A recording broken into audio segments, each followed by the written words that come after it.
Welcome po sa aking munting kusina. Ngayon po ay magluluto tayo ng isang putahe ng manok na siguradong magugustuhan nyo. Ilalagay ko sa dulo ng video lahat ng gagamitin kong ingredients.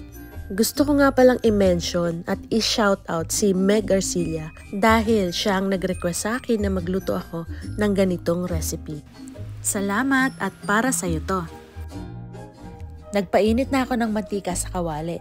Inilagay ko na yung bawang, sibuyas, luya, bell pepper, at celery. Haluin natin ng ilang minuto hanggang sa pumula. Nasa high heat pala ang stove ko dito.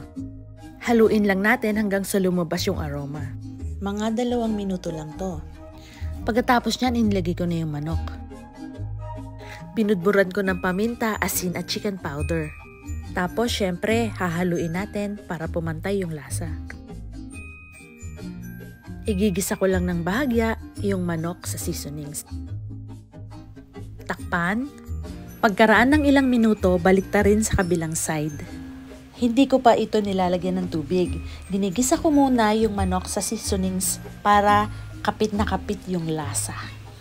At sa ganitong paraan, nawawala rin yung lansa ng manok. Nais ko po pala magpasalamat sa lahat ng mga taong nanonood ng aking video, sa mga pumupuso, sa mga naglalagay ng apresyasyon, at lalong-lalo na po sa mga nag-share ng walang sawa. Maraming salamat po sa inyong lahat. Pagkaraan ng ilang minuto, saka ko nilagyan ng tubig.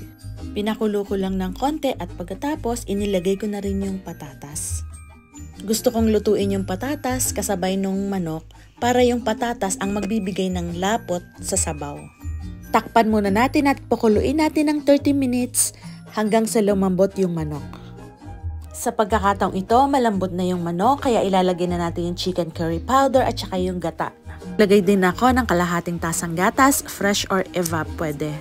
Hinalo ko lang ng bahagya at hininaan ko ang aking apoy sa medium heat.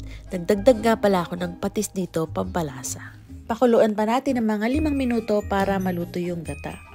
Naglagay din pala ako ng isang jalapeno na sili. Pwede rin kayong maglagay ng siling pansigang o dried chili o siling labuyo kung gusto nyong maanghang. Nasa sa inyo na yon kung anong prefer nyo. Pero ngayon, sinadya kong hindi pa anghangin para makakain din ng mga bata. Saktong-saktong lapot ng sabaw at ang bango. Lapit na itong maluto mga kaibigan, kaya titikman lang natin kung tamang-tama lang yung lasa. Ready na ang ating chicken curry. Ang sarap nito. Kain po tayo!